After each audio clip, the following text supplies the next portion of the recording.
Finally student आप लोगों का जो पेपर है सामाजिक विज्ञान का लीक हो चुका है और यहीं से ही आपका पेपर लीक हो जाएगा। 7 मार्च 2024 का पेपर जो आपका लगा है सामाजिक विज्ञान का पूरा पेपर लीक हो चुका है और यहीं से ही स्टूडेंट आपके लघु उत्तरीय प्रश्न जितने भी सभी के सभी लघु उत्तरीय प्रश्न होंगे सभी के सभी प्रश्न आपको इस वीडियो से देखने को मिल जाएंगे। क्योंकि ये वीडियो स्टूडेंट बहुत मेहनत से बनाई गई है और इतनी मेहनत से बनाई गई है कि यहाँ पर स्टूडेंट मैंने 4 से 5 दिनों का समय भी लिया है। 4 से 5 दिनों का समय लेकर के मैंने इस वीडियो को बनाया है ताकि आपका जो पेपर है ना पूरा का पूरा पेपर आपका लीक हो जाए। 7 मार्च का पेपर आपका पूरा का पूरा पेपर आपका लीक हो जाए और लीक हम कर देंगे, है ना। आप लोग क्या करिए, इस वीडियो को शुरू से लेकर अंत तक देखिए और पूरा का पूरा पेपर लीक हो जाएगा। तो देखो जितने भी पूरे के पूरे इंपॉर्टेंट लघु उत्तरीय प्रश्न बनते हैं सभी के सभी लघु उत्तरीय प्रश्नों के साथ बात करेंगे और उनका हम आप लोगों को आंसर भी लिखाएंगे, है ना। देखो स्टूडेंट ऐसे आप लोगों को यूट्यूब पर बहुत से ऐसे चैनल मिल जाएंगे जो आप लोगों से कहेंगे कि आप लोग क्या करिए कि आप लोग लघु उत्तरीय प्रश्नों के इतने आंसर याद कर लो, ये याद कर लो, लेकिन आप लोगों को उनका आंसर नहीं बताया जाता है ना। वो लोग उनका आंसर नहीं बताते हैं और यदि अगर वो लोग अगर उन प्रश्नों का अगर आप लोगों को आंसर भी बताते हैं ना स्टूडेंट तो ऐसा बता देते हैं कि वो स्टूडेंट बच्चों के समझ में ही नहीं आता है ना। यानी कि अब तो स्टूडेंट यहाँ पर देखो हम अपनी भाषा में लेकर आए हैं ना ताकि बच्चों को अच्छे से समझ में आ जाए, है ना। देखो सभी के सभी इंपॉर्टेंट लघु उत्तरीय प्रश्न लेकर आए हैं, उनका आंसर भी आप लोगों को लिखाएंगे, उनका उत्तर भी लिखाने वाले हैं। तो मेरा पहला प्रश्न है कि जैव और अजैव संसाधन क्या होते हैं, यानी कि किसे कहते हैं और कुछ उदाहरण दें, है ना। देखो अपनी भाषा में लेकर आए हैं, अपनी भाषा में मैंने इन प्रश्नों को लिखा है ताकि बच्चों को आसानी से समझ में आ जाए। देखो सबसे पहले बात करेंगे कि ऐसे संसाधन जिनकी प्राप्ति जैवमंडल से होती है तथा जिनमें जीवन पाया जाता है उनको हम जैव संसाधन कहते हैं। तो इस तरीके से आप लोगों को लिखना है। जैसे मान लीजिए आपका देखिए पशु हो गया, मनुष्य हो गया, तो इन दोनों में जीवन पाया जाता है तो इनको हम जैव संसाधन कहते हैं। तो अब देखो अब हम बात करेंगे अजैव संसाधन अच्छा क्या होता है। तो अजैव संसाधन देखो समझ लो किसे कहते हैं अजैव संसाधन। तो अजैव संसाधन उनको कहते हैं कि ऐसे समस्त संसाधन जो निर्जीव व वस्तुओं से बने होते हैं, मतलब जो निर्जीव वस्तुओं से बने होते हैं उनको हम कहते हैं अजैव संसाधन, है ना। तो उनको हम अजैव संसाधन कहते हैं जिनका निर्माण कहाँ से होता है स्टूडेंट। तो जिनका निर्माण होता है निर्जीव वस्तुओं से, जिनका निर्माण होता है उनको हम अजैव संसाधन कहते हैं। ऐसा आप लोगों को किसी ने भी नहीं समझाया होगा, पूरे यूट्यूब पर, है ना। इतनी सरल भाषा में लिख कर आए हैं हम, देखिए बहुत ही मैंने सरल भाषा में लिखा है ना स्टूडेंट। वैसे आपकी किताब में तो आपके बहुत से कठिन लिखा है ना, आप लोग जब पढ़ेंगे तो आप लोगों को समझ में नहीं आएगा क्योंकि यहाँ पर हम पूरा का पूरा बहुत ही अच्छी तरीके से लिख कर आए हैं ना ताकि बच्चों को बहुत ही अच्छे से समझ में आ जाए। तो प्रश्न नंबर 2 को देख लेते हैं। प्रश्न नंबर 2 हमसे कह रहा है कि जो जलोढ़ मृदा जो है, जलोढ़ मृदा की विशेषताएं पूछ रहा है स्टूडेंट, विशेषताएं पूछ रहा है ना। बहुत विशेषताएं पूछी जाती है ना, ये देखो बोर्ड में हर साल विशेषताएं पूछी जाती हैं तो इस बार इसकी विशेषता जरूर पूछी जाएगी आपके पेपर में। नोट कर लो, जरूर पूछा जाएगा आपके पेपर में ये प्रश्न है। देखो कि जलोढ़ मृदा की विशेषताएं बतानी है तो देखो अब यहाँ पर लिखेंगे उत्तर, पहले यहाँ पर डालेंगे, पहले यहाँ पर लिखेंगे उत्तर, फिर लिखेंगे कि जलोढ़ मृदा की विशेषताएं इस प्रकार हैं। यहाँ पर लिखेंगे ब्लैक पेन से, काली पेन से लिखेंगे कि जलोढ़ मृदा की विशेषताएं इस प्रकार हैं, है ना। अब नंबर 1 करके लिखेंगे। देखो अब नंबर 1 डालेंगे, यहाँ पर डालेंगे नंबर 1 कि जलोढ़ मृदा में चूना जो होता है अधिक पाया जाता है, नंबर 1। फिर नंबर 2 डालेंगे कि पुरानी जलोढ़ मृदा से बने क्षेत्र को बांगर कहते हैं। जो पुरानी मृदा जो होती है, पुरानी जलोढ़ मृदा से बने क्षेत्र को बांगर कहते हैं तथा अब जो नई जलोढ़ मृदा से बने क्षेत्र को क्या कहते हैं। तो नई जलोढ़ मृदा से बने क्षेत्र को खादर कहते हैं। इतना याद कर लो। अब और आगे बात करते हैं इसकी जो तीसरी विशेषता है। तीसरी विशेषता इसकी यह है कि जलोढ़ मृदा सबसे अधिक उपजाऊ होती है। देखो प्रश्न में ये आपसे बहुविकल्पी प्रश्न में भी आपसे पूछ सकता है कि सबसे उपजाऊ मृदा कौन सी होती है। तो 4 ऑप्शन आपको दिए जाएंगे, काली मृदा, पीली मृदा, जलोढ़ मृदा, लेटराइट मृदा।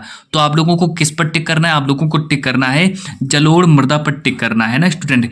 देखो यहाँ से आपके बहुविकल्पी प्रश्न भी आपके कंप्लीट हो रहे हैं।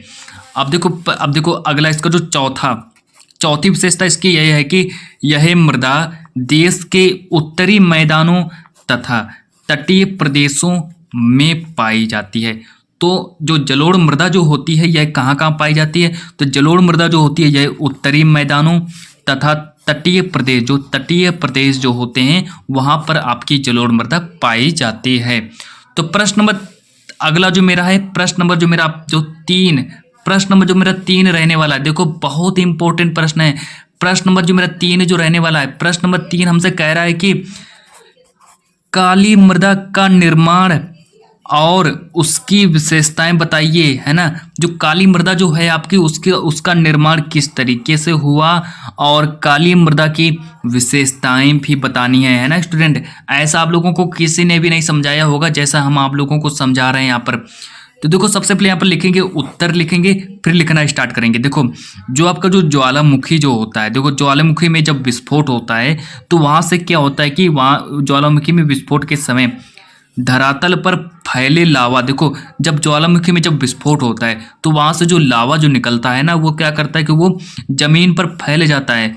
यानी जब वो शीतल होता है, शीतल होने के साथ फिर काली मृदा का निर्माण होता है। जब वो मतलब कि ज्वालामुखी विस्फोट होता है तो होने के समय क्या होता है, वो धरातल पर फैल जाता है, मतलब फैले लावा के शीतल होने तथा फिर काली मृदा का निर्माण होता है। तो अब और आगे बात करते हैं कि काली मृदा की विशेषताएं देख लो क्या क्या हैं। तो काली मृदा की विशेषताओं को भी यहाँ पर समझना पड़ेगा। तो काली मृदा की विशेषताओं को भी समझ लो। यहाँ पर देखो काली मृदा की विशेषताएं क्या क्या होती हैं। पहली विशेषता है कि यह मृदा कपास के लिए सबसे अच्छी मानी जाती है। तो कपास की खेती के लिए कौन सी मिट्टी सबसे अधिक अच्छी रहती है? तो काली मृदा जो होती है कपास की खेती के लिए सबसे अच्छी मानी जाती है। फिर आगे बात करते हैं कि काली मृदा को रेंगुर मृदा भी कहते हैं। देखो रेंगुर मृदा किसको कहते हैं? तो रेंगुर मृदा जो होती है काली मृदा को ही रेंगुर मृदा कहा जाता है ना। तो याद रखेंगे स्टूडेंट, ये प्रश्न आपसे बहुविकल्पी में भी पूछा जा सकता है ना। तो यहाँ से स्टूडेंट आपके बहुविकल्पी भी प्रश्न भी कंप्लीट हो रहे हैं। फिर आगे बात करते हैं कि इस मृदा में लोहा जो होता है, लोहा अधिक मात्रा में पाया जाता है। जो काली मृदा जो होती है, काली मृदा में लोहा अधिक मात्रा में पाया जाता है। तो इस तरीके से स्टूडेंट आप लोगों को लिखना है, बहुत सरल भाषा में आप लोगों को बता रहे हैं, है ना। अब आगे और देख लो, प्रश्न नंबर 4 को देख लो। प्रश्न नंबर 4 हमसे कह रहा है कि वनों से हमें कौन कौन से लाभ प्राप्त होते हैं। तो वनों से हमें कौन कौन से लाभ प्राप्त होते हैं, तो इसको समझ लो, है ना। तो देखो सबसे पहले क्या करें कि इस प्रश्न को लिखते समय इसका जब आंसर लिखेंगे तो सबसे पहले यहाँ पर उत्तर को लिख दिया करो। ऐसे उत्तर लिखो और यहाँ पर वनों से प्राप्त होने वाले लाभ, है ना। तो यहाँ पर फिर लिख दिया करो वनों से प्राप्त होने वाले लाभ और फिर इसका आंसर लिखना स्टार्ट करो, है ना। अब देखो इसका जो पहला लाभ है, पहला लाभ इसको देखो क्या है कि वन बाढ़ की रोकथाम में सहायक होते हैं, है ना। वन जो होते हैं वन जो होते हैं ये क्या करते हैं, जो बाढ़ जो होती है आपकी, जो बाढ़ जो होती है वन बाढ़ की रोकथाम में सहायक होता है। फिर दूसरी विशेषता इसकी देखो, दूसरी विशेषता है कि वन मृदा की उपजाऊ शक्ति को बढ़ाते हैं। मृदा जो होते हैं ये क्या करते हैं, ये वन जो होते हैं ये मृदा की उपजाऊ शक्ति को बढ़ाते हैं ताकि मृदा में अच्छी तरीके से उपजाऊ बढ़े, है ना। तो ये वन जो होते हैं मृदा की उपजाऊ शक्ति को भी बढ़ाते हैं, याद रखेंगे इतना। और फिर आगे बात करते हैं जो इसकी तीसरी विशेषता, तीसरी विशेषता इसकी यही है कि वन सर्दी और गर्मी की तीव्रता को कम करने में सहायक होते हैं। तो वन क्या करते हैं, ये वन जो होते हैं ये सर्दी और गर्मी की तीव्रता को कम करते हैं, है ना स्टूडेंट। तो प्रश्न में आपसे बहुविकल्पी में भी करके पूछ सकता है कि सर्दी और गर्मी की तीव्रता को कौन कम करते हैं, तो सर्दी और गर्मी की तीव्रता को वन कम करते हैं, है ना। तो इस तरीके से आपसे पूछ सकता है, तो याद रखेंगे। फिर इसके बाद जो अगला है कि वायुमंडल की नमी को आकर्षित कर, वायुमंडल की नमी को आकर्षित कर वन वर्षा कराने में सहायक होते हैं। तो अब देखो यहाँ पर देखो कि वायुमंडल की नमी को आकर्षित कर, वन जो होते हैं वन क्या करते हैं, वन ये करते हैं कि वायुमंडल की नमी को आकर्षित करते हैं, फिर बाद में क्या करते हैं, फिर बाद में वर्षा कराने में सहायक होते हैं। तो प्रश्न नंबर 5 को देख लेते हैं। देखो यहाँ प्रश्न नंबर 4 तक बात कर चुके हैं, है ना। तो प्रश्न नंबर 4 तक हम बात कर चुके हैं और प्रश्न नंबर 5 के बारे में बात करने वाले हैं। तो प्रश्न नंबर 5 को देख लेते हैं कि जैव विविधता क्या है। बहुत इंपॉर्टेंट प्रश्न है, जैव विविधता क्या है और मानव जीवन में इसकी महत्ता का वर्णन करो। तो मानव जीवन में इसकी महत्ता का वर्णन करना है। प्रश्न कह रहा है कि जैव विविधता क्या है और मानव जीवन में इसकी महत्ता का वर्णन करना है। देखो, जैव विविधता में वनस्पति तथा वन्य जीवन एवं मनुष्यों में अनेक प्रकार के पेड़ पौधे, जीव जंतु तथा मानव की अनेक जातियां तथा उपजातियां पाई जाती हैं। तो इस तरीके से इसको फिर से एक बार पढ़ेंगे कि जैव विविधता में वनस्पति तथा वन्य जीवन एवं मनुष्यों में अनेक प्रकार के पेड़ पौधे, जीव जंतु तथा मानव की अनेक जातियां तथा उपजातियां पाई जाती हैं। फिर इसके बाद बात करते हैं कि मनुष्य को जैव विविधता के कारण अनेक वस्तुएं प्राप्त होती हैं। तो अब यहाँ पर देखो, जैव विविधता के कारण मनुष्य को बहुत सी वस्तुएं भी प्राप्त हो जाती हैं। तो प्रश्न नंबर 6 को देख लेते हैं। प्रश्न नंबर 6 है ना, तो प्रश्न number 6 very very most important प्रश्न है। प्रश्न नंबर 6 को देख लेते हैं क्या कह रहा है। तो प्रश्न नंबर 6 यहाँ पर कह रहा है कि भारतीय कृषि की कोई 3 विशेषताएं बतानी है। भारतीय कृषि जो होती है, तो भारतीय कृषि की कोई 3 विशेषताएं लिखो। तो भारतीय कृषि की कोई 3 विशेषताएं लिखनी है। तो पहले क्या करेंगे, इस प्रश्न को पढ़ेंगे। तो प्रश्न को पढ़ते वक्त देखो क्या करेंगे, तो पढ़ते वक्त इसमें सबसे पहले आप लोगों को लिखना है यहाँ पर क्या, सबसे पहले लिखना उत्तर और फिर यहाँ पर डालना है 3 विशेषताएं। फिर आप लोगों को लिखना है 3 विशेषताएं, है ना। तो भारतीय कृषि की 3 विशेषताएं जो हैं इस प्रकार हैं। तो इसकी पहली विशेषता देखो क्या है, तो भारतीय कृषि की पहली विशेषता हो जाएगी कि उर्वरकों और रासायनिक खाद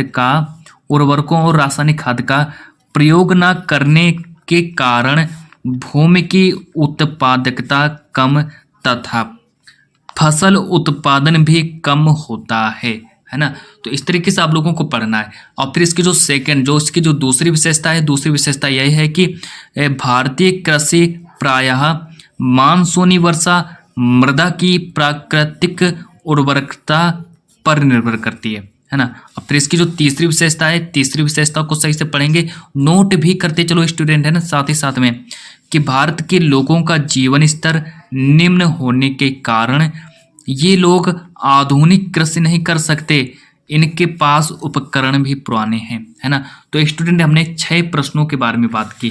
तो अब हम बात करेंगे जो मेरा अगला जो प्रश्न है, वेरी वेरी इंपॉर्टेंट प्रश्न है ना। ये प्रश्न स्टूडेंट आपके पेपर में 4 नंबर का पूछा जाएगा और हो सकता है 6 नंबर का भी पूछ लिया जाए ना। तो 4 नंबर का पूछा जाएगा तो आप लोग इसका 4 नंबर में लिखेंगे और 6 नंबर में पूछा जाएगा तो 6 नंबर में लिखेंगे।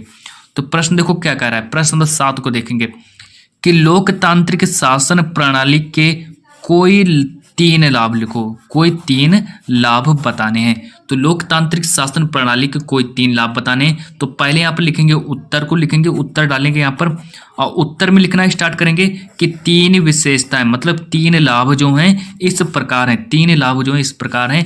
तो सबसे पहला लाभ इसका देखेंगे, पहला लाभ है इसका कि कानून का वास्तविक पालन।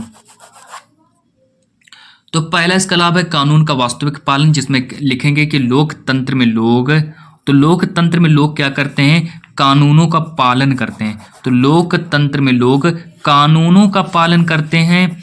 फिर क्या होता है कि जनता जो होती है वो स्वयं ही कानून बनाती है।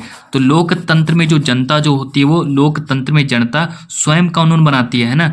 तो इसलिए कानून के उल्लंघन की संभावना बहुत कम होती है ना। तो देखो इसलिए जो होता है, इसलिए कानून की जो उल्लंघन की जो क्षमता जो होती है, उल्लंघन की जो संभावना जो होती है बहुत कम होती है ना। तो ये आपका नंबर 1 विशेषता थी। तो अब हम बात करेंगे इसकी जो नंबर 2 विशेषता है। तो इसके नंबर 2 विशेषता के बारे में बात करेंगे कि सभी लोगों का कल्याण। सभी लोगों का कल्याण कैसे होगा, देखो यहाँ पर, तो सभी लोगों का कल्याण देखो कि लोकतंत्र लोगों का शासन है। तो लोकतंत्र जो होता है, लोकतंत्र जो होता है ये लोगों का शासन होता है ना। देखो आगे बात करते हैं कि शासन की शक्तियां जनता में निहित होती हैं। शासन की जो शक्तियां जो होती हैं वो जनता में निहित होती हैं। फिर आगे बात करते हैं कि इसमें समस्त जनता की राजनीतिक, आर्थिक और सामाजिक उन्नति की जाती है ना। तो इस तरीके से आप लोग पढ़ेंगे। और यहाँ से अगला जो है कि राष्ट्रीय चरित्र का निर्माण है। राष्ट्रीय चरित्र का निर्माण, देखो किसी भी देश की उन्नति तथा अवनति उस देश के लोगों के चरित्र पर निर्भर करती है ना। तो स्टूडेंट देखो यहाँ पर मैंने आप लोगों को बताया इंपॉर्टेंट लघुत्तरीय प्रश्न मैंने आप लोगों को बताए। तो स्टूडेंट देखो अभी मैं अब देखो यहाँ पर मेरी जो परमानेंट वीडियो आएगी, अब एक वीडियो मैं और लघुत्तरीय प्रश्नों पर ही बनाने वाला हूँ, है ना। तो स्टूडेंट जब आप उस वीडियो को देखेंगे फिर आपके सभी के सभी लघुत्तरीय प्रश्न भी आपके कंप्लीट हो जाएंगे। तो जब तक के लिए इस वीडियो को मैं इतना ही रखना चाहता हूँ।